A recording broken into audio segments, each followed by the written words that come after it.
Hello everyone, I'm Rebecca Keppel. In today's video, I'm trying out Arteza's EverBlend Art Markers. They were kind enough to send me the 60 set of EverBlend markers, and I'm so excited to try them because I've heard really good things about these alcohol markers. Let's jump right into taking a look at this set and swatching out the colors. The Arteza 60 EverBlend Art Markers comes in a carrying case that can hold up to 72 markers. It's got this great shoulder pad at the top, strong clasps, and a small handle on top as well. There's also a zipper pouch on the back that you can store some small items to, and the front opens with two clasps and then some very strong Velcro. So you can see me pulling it up there, and it really keeps everything nice and tidy inside. Here are one of the markers. You can see you can just slide them out. They have those elastic loops in the carrying case to keep them nice and separate. It's kind of a triangular barrel. I found them very comfortable to color with.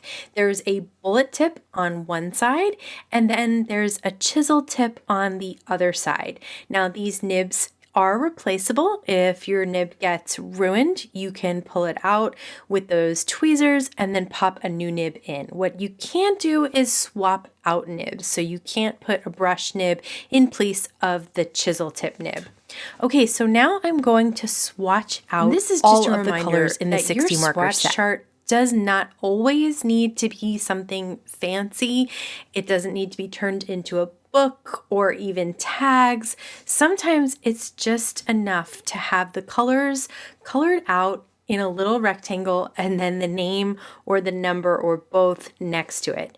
And that's all I did here. The important thing is to color on the paper that you're going to use. So for my swatch chart, I'm using the Heffy Doodle alcohol marker friendly cardstock, and that's what I'm going to color on as well. I'm going to be using Gina K Designs Amalgam ink, which is a true black ink that stamps and resists alcohol marker coloring. So I have it in my mini Misty. I'm going to use my Debby tool because it's a large stamp to get nice even pressure along the door of the Misty so that when I open it on my first stamp, it comes out beautifully.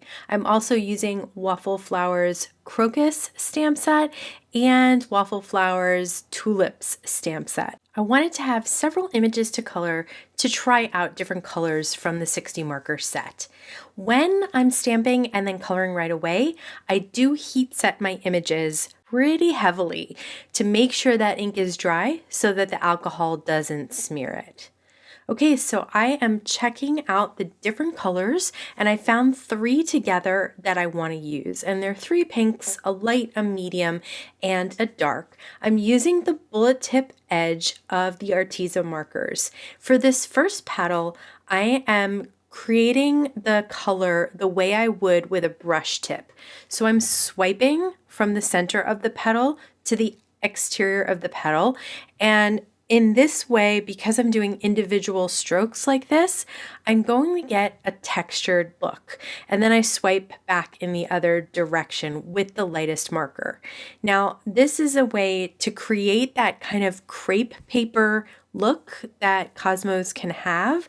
And then I go in with the medium color and do the same exact thing, only not from edge to edge. So I don't want the full petal covered with the medium color, just like I did the light color.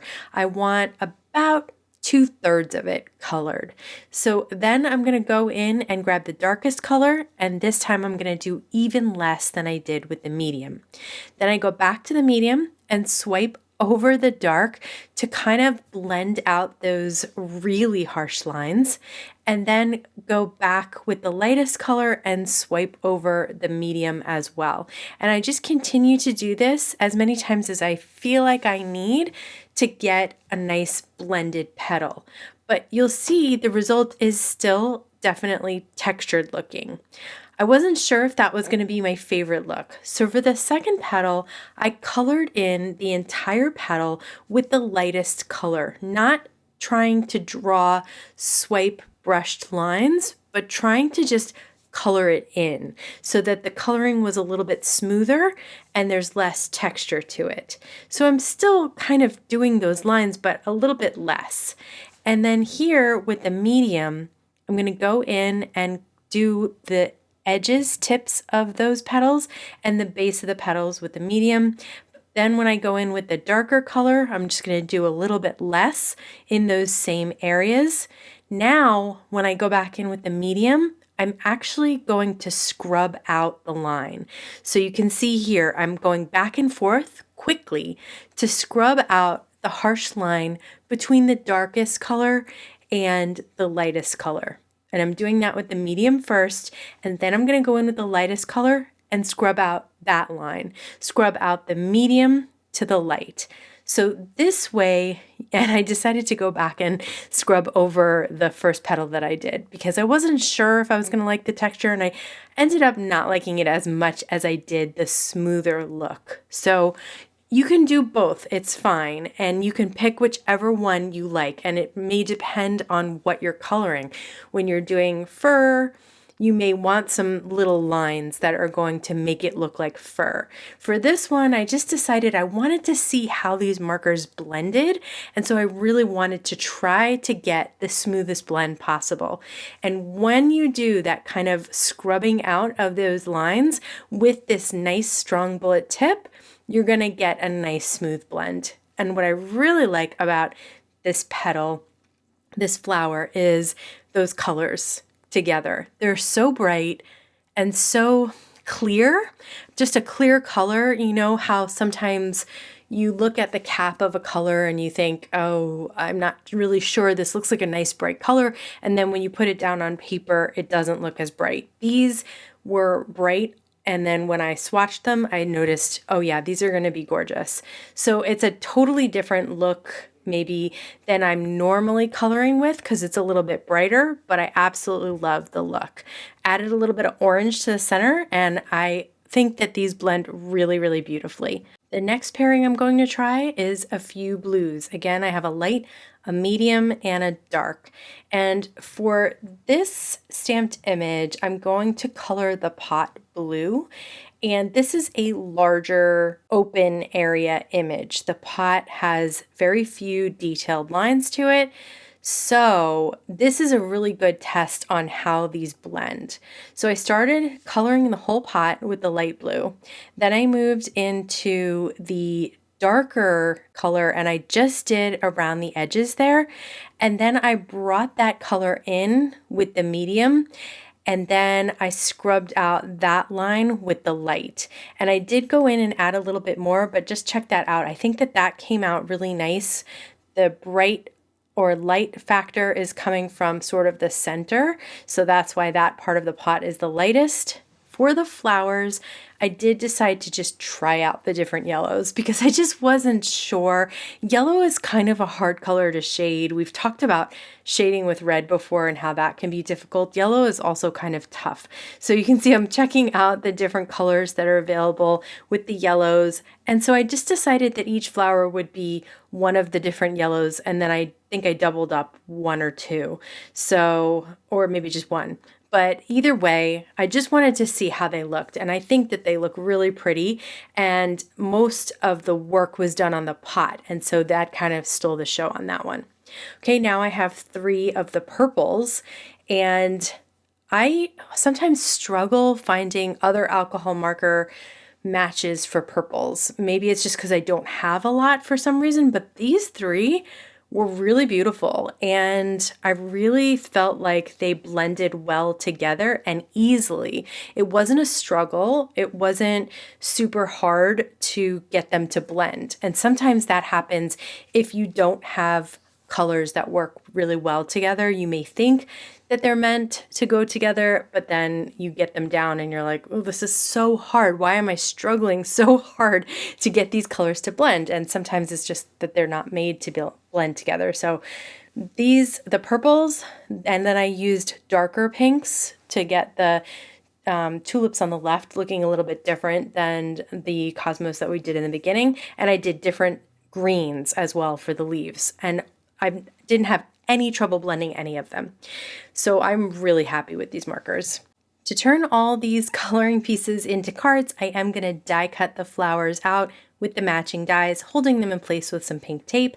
And then for the cosmos, I am going to mat some white cardstock onto some pink cardstock and I'm going to stamp a sentiment from the same stamp set that says hello friend, and then I'm going to pop up the entire bouquet of Cosmos on some foam squares, kind of right in the middle of the card. And then I'm going to cut a foam square in half so that I can put it behind the sentiment there and then pop that up. And I decided to go right in the center of the flowers. I hardly ever do this, but I just thought it looked great just right there on those flowers. For the tulips, I decided to use a lavender cardstock on top of purple cardstock as the background. And then I used tape runner on the first set of tulips. I decided to put tape runner on the purple. So those are going to go flat to the background of the card. And then I'm going to use foam squares on several parts of the pink tulips to pop those up next to. And I like that little mix of dimensions. Since I had them separate, I might as well.